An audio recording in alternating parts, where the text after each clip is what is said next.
என்ன அலமேலு, இன்னைக்கு 1 ரூபா தான் இல்லப்பா. நம்ம தத்தி இருக்குல்ல, இன்னைக்கு 6 ரூபாய் இங்க கோட்டை விட்டுருச்சா. அத்தை கையால ஆப்பேல அடி வாங்கணுமேனு பயந்துகிட்டு வெக்கா வெக்கான முழிச்சுக்கிட்டு இருந்தாங்க. பாவமா இருந்துச்சு. மொத்தம் கிடைச்சது 7 ரூபா. அதுல 6 அரிய கையில கொடுத்துட்டேன். மிச்சம் இருக்கிறது இப்படிதே. அந்த முட்டா பைய இப்படி நேதாமும் ஏமாந்துட்டு நின்னுகிட்டு இருப்பான். கிடைச்ச பணத்தை அவங்கிட்ட கொடுத்துட்டு இங்க வந்து பிக்கா பிக்கான்னு முடிச்சுக்கிட்டு நிக்க போறியா? இல்லப்பா, அது ஒரு அனாதை. அதோட அப்பாவி. அடிச்சாலும் அவ தெரியாத குழந்தை. அதான் அது மேல எனக்கு ஒரு அம்பு. அவன் அனாதேன்னு நீ பரிதாபப்படுற. நம்ம நிலைமையும் கொஞ்சம் நினைச்சு பாரு. இந்த வீட்டுக்கு ஒரு ஆம்பளை பையன் இருந்தான். அந்த தைரியத்துல நாம இருந்தோம். ஆனா இப்ப அவன் எங்க இருக்கான், எப்படி இருக்கான்னு ஒன்னும் தெரியல. என்னையும் ஆண்டவன் நிரந்தர நோயாளியாக்கி இப்படி படுக்கையில கிடத்திட்டான். ஏதோ சேர்த்து வச்ச பணம் கொஞ்சம் இருந்துச்சு, வண்டி ஓடிக்கிட்டு இருந்துச்சு. ஆனா இப்ப நீ வண்டி ஓட்டி இந்த குடும்பம் நடத்த வேண்டிய நிலைமையில இருக்குதுமா. அப்பா, அவங்க வீட்டுல எவ்வளவு அரிசி வேகணும்னு அவன் எழுதி வச்சிருக்கான்ல. இங்க பாருங்க, பிள்ளைகளை காப்பாற்ற வேண்டியது பெத்தவங்களோட பொறுப்புன்னு பெரியவங்க சொல்லி வச்சிருக்காங்க. அதே மாதிரி வயசான காலத்துல பெத்தவங்களை காப்பாற்ற வேண்டியது பிள்ளைங்க தானே. நீங்க ஏன் கவலைப்படுறீங்க? நான் இருக்கேன்ல. ஒரு குழந்தை நல்லவனா வளரணும்னா தாயோட அன்பும் தந்தையோட கண்டிப்பும் இருக்கணும். ராமர் காட்டுக்கு போன உடனே தசரதர் அந்த பிரிவை தாங்க முடியாம புத்திர சோகத்தால இறந்துட்டார். எங்க இப்ப நான் கேக்குற கேள்விக்கு பதில் சொல்லுங்க பாக்கலாம். பாபு, புத்திர சோகம்னா என்ன? தெரியாது டீச்சர். ஏன்னா எங்க அப்பா நான் பார்த்ததே இல்ல teacher. Get up on the bench. கேள்வி கேட்டா ஏன் சிரிக்கிற? Listen. புத்திர சோகம்னா குழந்தைய பிரிஞ்சிருக்கிற தந்தையோட சோகம், துயரம்.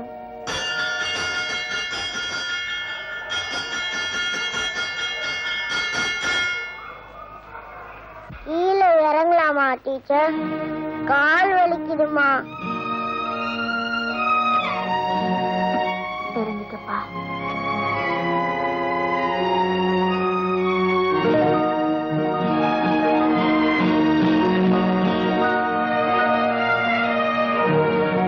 அப்பாவோட போட்டோவை ஏன்பா புஸ்தகத்துல வச்சிருக்க?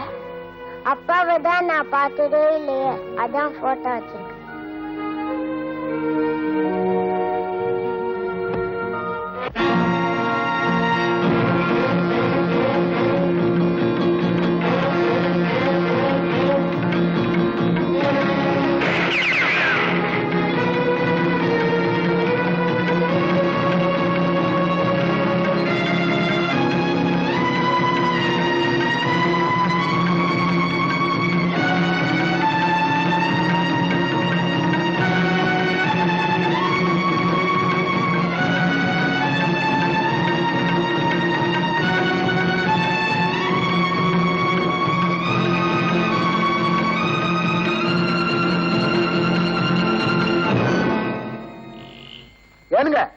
யாருங்க நீங்க?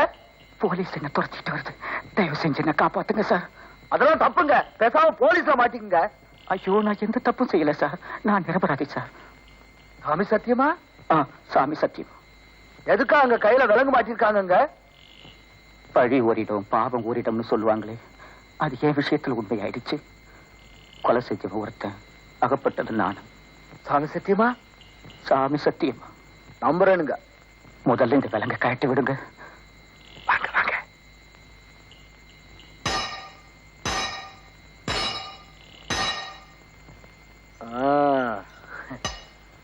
ஏனுங்க சாஞ்சிட்டீங்க? தூக்கம் வருதுங்களா? பசி மயக்கங்க. ஐயோ, பசியா? இங்கே இருங்க, இது வந்துடுறேன். முருகா, உங்க மாமாவும் அத்தையும் மேல தெருவு போயிருக்காங்க. நீ வந்தா சாதியை கொடுக்க சொன்னாங்க, நான் வர்றேன்.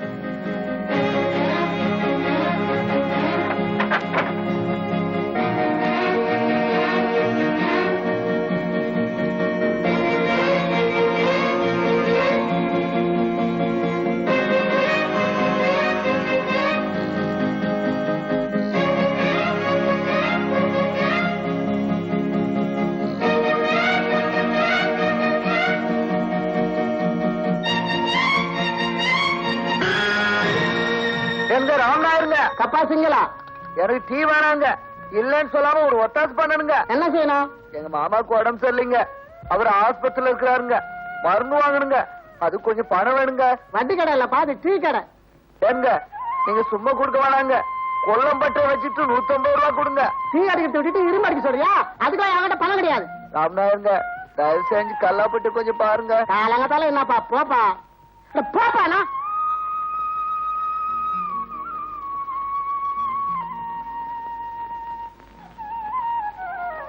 முருகா ஏனுங்க? உனக்கு பணம் தானே வேணும்? ஆமாங்க கொடுங்க. உடனே கையை நீட்டிடுவியே. இதோ பாரு, ஒருவன் போலீஸ்ல இருந்து தப்பிச்சு வந்துட்டானா. அவன் நம்ம ஊருக்குள்ளே தான் சுத்திட்டு இருக்கானா. அவனை புடிச்சு கொடுத்தா 500 ரூபாய் பரிசு கொடுக்குறாங்களா போலீஸ்ல. 500 ரூபாயா? எங்கங்க இருக்காம? இதோ இந்த பேப்பர்ல இருக்கானுங்க.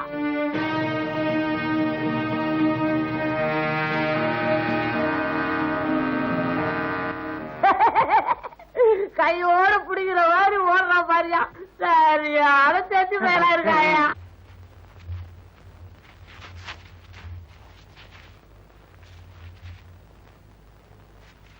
ஜம்பு சார், எங்க இந்த இடத்த விட்டு போயிட்டீங்களேன்னு முன்னு நான் ரொம்ப வேதனைப்பட்டு போயிட்டேங்க. நான் தப்பிச்சு போயிட்டா நீ ஏன் வேதனைப்படணும்? எங்க மாமாவுக்கு உடம்பு சரியில்லைங்க, ரொம்ப ஆபத்தான நிலைமையில ஆஸ்பத்திரியில சேர்த்திருக்குதுங்க. 150 ரூபாய் பணம் இருந்தா தான் மருந்து வாங்க முடியுங்க. யார்கிட்ட கேட்டாலும் கிடைக்கலீங்க. எனக்கு என்ன செய்யறதுன்னே தெரியலீங்க.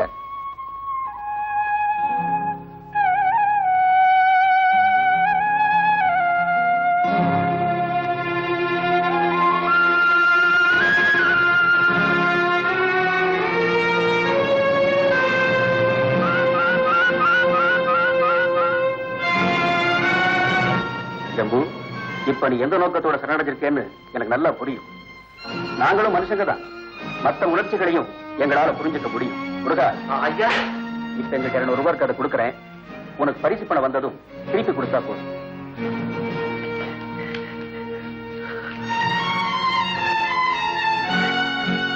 எப்போ நேரமாச்சு வரப்போது.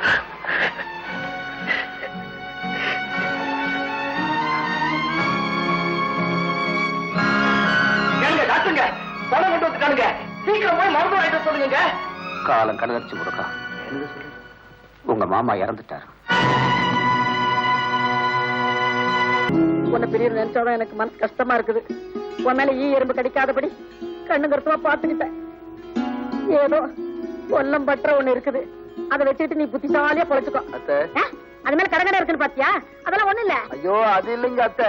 அத்தை நீங்க இங்கே இருந்துருங்க, நான் சம்பாதிச்சு போடுறேங்க உங்களுக்கு. என் தங்கம், அது ஒண்ணு போறா என் கண்ணு. என் ராசா, இந்த வீட்டுக்குள்ள இருக்கிறப்போ எங்க பார்த்தாலும் அவர் இருக்கிற மாதிரியே நினைவா இருக்குது. அதனாலதான் நான் நிம்மதியை தேடி எங்க அண்ணன் வீட்டுக்கு போறேன். வரட்டுமா கண்ணா? வரட்டுமா? சரிங்க அத்தை. வண்டி விடுப்பா, வர்றேன். ஏ ராஜா, அத்தை ஊருக்கு போறது மறக்காம கர்தாசி போடுங்க அத்தை. நான் உங்களுக்கு மணி ஆர்டர் அனுப்பிச்சு வைக்கிறேன் அத்தை. கடைசி போடுறப்பா, அத்தை மறக்காம கர்தாசி போடுங்க அத்தை. உடம்ப பாத்துக்கோ முருகா. ஏனுங்க? பணத்துக்கு ஆசைப்பட்டு என்ன காரியம் செஞ்சுட்டவே? என்னங்க சொல்றீங்க? எங்க அண்ணனையே போலீஸ்ல புடிச்சு கொடுத்துட்டே.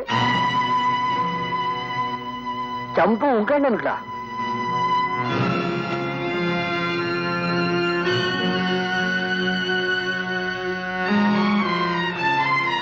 அடடே பாப்பா, உங்க மாமாவுக்கு எப்படி இருக்கு? நான் போறதுக்குள்ள ஒரு போயிட்டா இருக்கு. இந்த நீங்க கொடுத்த பணம் எதுக்கு திருப்பி கொடுக்குற? இத வச்சுக்கிட்டு ஜம்பு விட்டுருங்க. ஏன் சிரிக்கிறீங்க? இவனுக்கு அழுகா வருங்க. இந்த நீங்க கொடுத்த பணத்தை வச்சுக்கிட்டு ஜம்பு விட்டுருங்க. முருகா, உன்னை நினைச்சா பரிதாபமா இருக்கு. ஜம்பு அப்படியெல்லாம் விட முடியாதப்பா. ஏன் முடியாது? புடிச்சு கொடுத்தேன், பணத்தை கொடுத்தீங்க, இப்ப பணத்தை கொடுத்தா விட்டுருங்க. அது எப்படிப்பா முடியும்? ஜம்பு ஏற்கனவே ஒரு குற்றவாளி, அதோட போலீஸ்ல இருந்து தப்பிச்சு வந்திருக்கிறான். அப்படியெல்லாம் சொல்லாதீங்க, அவன் ரொம்ப நல்லவனுங்க. சரி சரி, உன் மனசுப்படி அவன் நல்லவனாவே இருக்கட்டும். ஆனா இப்ப கேஸ் நடந்துகிட்டு இருக்கே, தப்பு செஞ்சிருந்தா தண்டனை கொடுப்பாங்க, நல்லவனா இருந்தா விட்டுருவாங்க, அவ்வளவுதானே? தங்கச்சி, நீ நினைக்கிற மாதிரி இவர் என்ன போலீஸ்ல புடிச்சு கொடுக்கல, நானாதான் போனேன். ஆமாம்மா, ஜெயில இருந்து தப்பிச்சதும் உன்னையும் அப்பாவையும் பார்க்கணுங்கிற ஆசையில தான் அங்க வந்தேன். அதுக்குள்ள இவரை சந்திச்சேன். அப்புறம் நடந்ததெல்லாம் தான் உனக்கு தெரியும். என்ன இருந்தாலும் என்னால் தானுங்களே நீங்க மறுபடியும் ஜெயிலுக்கு வந்துட்டீங்க. அதை நினைச்சா தானுங்க மனசுக்கு ரொம்ப கஷ்டமா இருக்கு. அண்ணே, ஒரு சின்ன எறும்பை மிதிச்சிட்டா கூட ஓன்னு அழுவிய இப்ப ஒன்ன போய் கொலைக்காரன்னு சொல்றாங்க. அது அம்மா விதி. தங்கச்சி, நடந்தது இதுதான். ஒரு நாள் நானும் முதலாளி தன்ராஜும் பேங்க் போயிட்டு வர்றோம். காரை நான் தான் ஓட்டிட்டு வர்றேன்.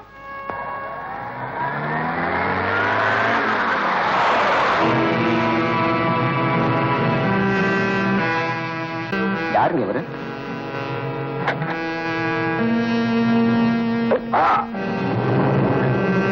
நீயோ சிவராமனோட சேர்ந்து எங்க அப்பாவே பண்ண இல்ல?